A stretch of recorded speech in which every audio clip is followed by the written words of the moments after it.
Ainda no período entre guerras, vamos falar da situação na Europa. O surgimento de potências totalitárias.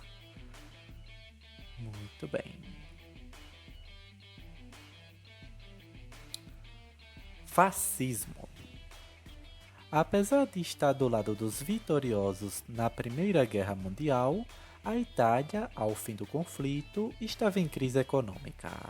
O socialismo cresceu entre os operários e intelectuais e assustou setores da classe média e burguesia. Nesse clima de instabilidade política, surgiu o Partido Nacional Fascista, liderado por Benito Mussolini, crítico do liberalismo e inimigo do socialismo. O líder fascista parecia a pessoa ideal para frear a ameaça comunista. Aproveitando-se da fragilidade do governo e do caos social pelo qual passava a Itália, os fascistas, em 1922, organizaram a Marcha sobre Roma. Amedrontado com tamanha demonstração de força, o rei Vítor Emanuel II nomeou Mussolini como primeiro-ministro. Olha que interessante isso aqui, né? Mussolini, né, foi o fundador do Partito Nazionale Fascista, em italiano, né? Muito bem. No poder, os fascistas reorganizaram as estruturas do Estado. Criaram o corporativismo, no qual patrões e empregados deveriam agir somente em função do Estado, evitando, assim, a luta de classes. A luta de classes, como vocês viram, teve origem, né, no socialismo, né? Então, o fascismo, ele vem mais à direita, né? Ou seja, querendo a conciliação das classes e não a luta de classes. Interessante isso aqui, né? Só que foi feito à força. Então, podemos dizer que o fascismo, né, e posteriormente o nazismo, que eu também falarei neste vídeo, são considerados ideologias de extrema direita. Por quê? Porque eles são contra o socialismo, né, e ao mesmo tempo ao liberalismo da burguesia, né, aquele pregado pelos iluministas, né? Bom, há uma discussão, né, sobre esse corporativismo, né, no meio acadêmico e fora dele, né? Há uma discussão hoje, né, praticamente sem fim, né, sobre essa questão se o fascismo é de direita ou de esquerda, né? Bom, eu creio no consenso dos historiadores, especialistas e pesquisadores mundiais, né? Foi um regime de extrema direita, né? Pois o socialismo de Hitler era diferente do que defendia Stalin, por conta do corporativismo, né? Não aceita a luta de classes, como eu falei, né? Eles queriam a conciliação de classes, né? Apesar do coletivismo ser semelhante ao do socialismo de esquerda, da União Soviética, por exemplo. A Coreia do Norte, no seu nome oficial, República Democrática da Coreia do Norte, indica democracia. Porém, na prática, é uma ditadura do proletariado. É uma ditadura de extrema esquerda. Então, não é porque tem o nome socialismo, né, que é de esquerda. Muito bem. Para relativizar a economia, Mussolini inicia uma corrida colonialista, conquistando a Abissínia, a atual Etiópia, e a Albânia. Olha que interessante isso aqui, né? Muito bem. Características do fascismo: totalitarismo, tudo dentro do Estado, o Estado dentro de tudo, ou seja, as liberdades individuais foram suprimidas. O nacionalismo exacerbado, poderíamos também chamar de ufanismo, né? Basicamente, os grandes líderes exaltam a cultura nacional, né? Com aquele orgulho, né? Excessivo do país, né? Aqui no Brasil, por exemplo, durante a ditadura militar, né? O Brasil tinha um cartaz que é bastante memorável e popular, né? Ame-o ou deixe-o. Ou seja, se você não ama o Brasil, você tem que ir embora. Vejam a atitude extrema. Ame-o ou deixe-o. Não há diálogo, não há discussão. Entende? Sistema de partido único. Interessante isso aqui, né? Também conhecido como unipartidarismo, né? Nesse ponto, eles são iguais aos países comunistas, né? Todos os partidos são dissolvidos e apenas só existe um partido.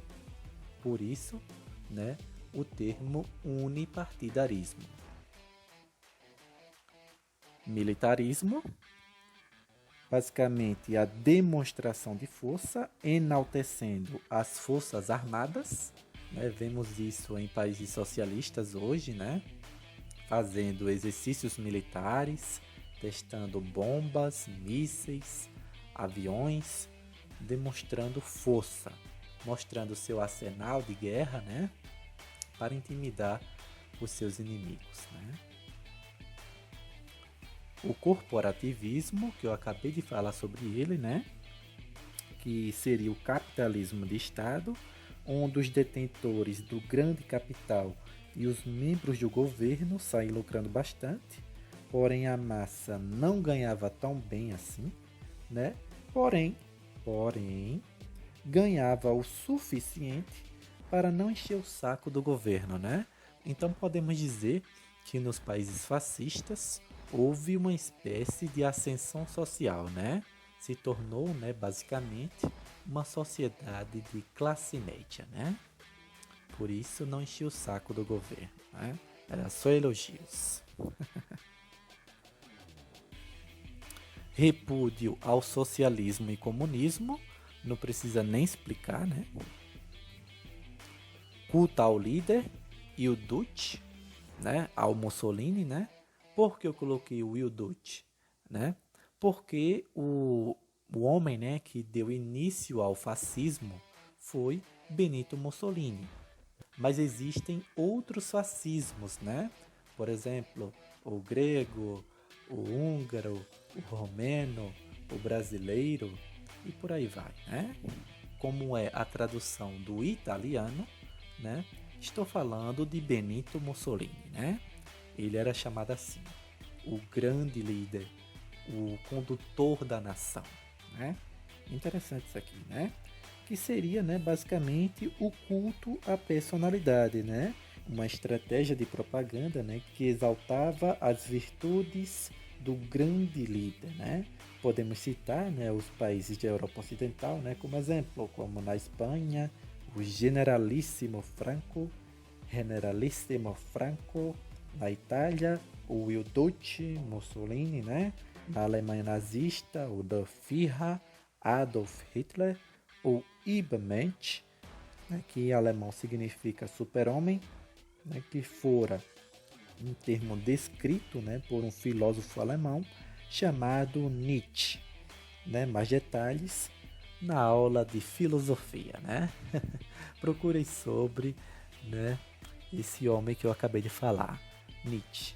Eu falei super-homem, né, mas não confundam esse super-homem com o super-homem da Marvel.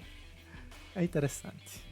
E a defesa da propriedade privada e valores religiosos, que era, né, uma atitude oposta à União Soviética, né, que defendia a propriedade coletiva, né, e basicamente o ateísmo, né?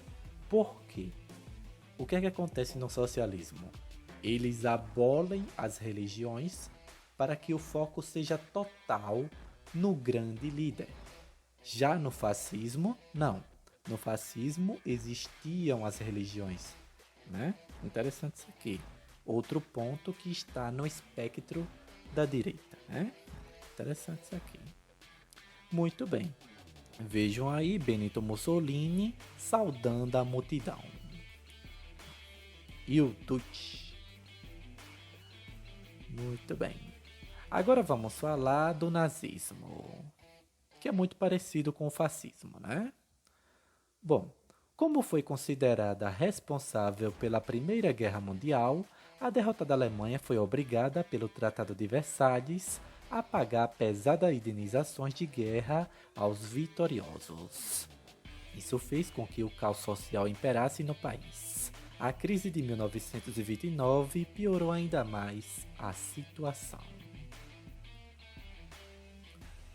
Como resposta à crise, foi fundado o Partido Nacional Socialista dos Trabalhadores Alemães, o Partido Nazista, né? Cuja liderança estava com Adolf Hitler. Olha que interessante isso aqui, né?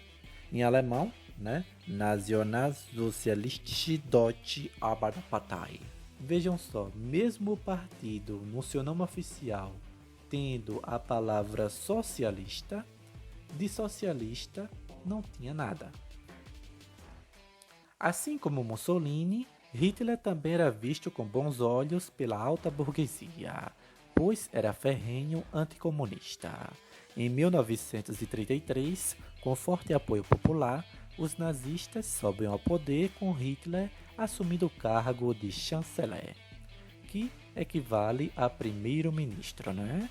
Em 1934, com a morte do presidente Paul von Hindenburg, Hitler deu um golpe de Estado e assumiu o controle total da Alemanha como Der Führer, o líder, né? Surgindo assim o Drittes Reich, que significa, né, em português, o Terceiro Reich.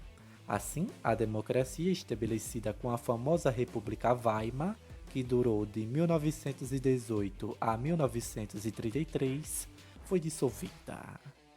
Olha que interessante isso aqui, né? Bom, se era o Terceiro Império, né, que deveria durar 1000 anos, mas apenas durou 12 anos, muito pouco, né? Quais foram os outros impérios? Bom, o primeiro foi o Sacro Império Romano-Germânico, né? Aquele império medieval.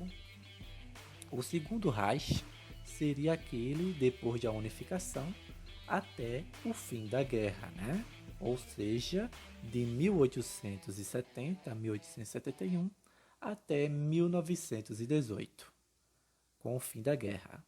Depois instalou-se a República, né? Ou seja, a Alemanha deixou de ser império e tornou-se a República Weimar. Depois, essa República Weimar foi destituída, foi dissolvida uma República Democrática, né, e deu origem ao Terceiro Reich, que era o Drittes Reich, ou seja, o Terceiro Império, né, o Terceiro Império Alemão de Hitler, né. O presidente da República de Weimar, né, o Paul von Hindenburg, era muito respeitado por Hitler, né, porque ele comandou o exército imperial alemão durante a Primeira Guerra Mundial, né? Depois, como marechal, fora presidente, né, da República de Weimar, né? E por isso Hitler, né, tinha um grande respeito por ele, né? Praticamente, se vocês verem, né, a postura de Hitler era de total submissão, né? Ele praticamente era um grande ídolo de Hitler, né? Muito bem.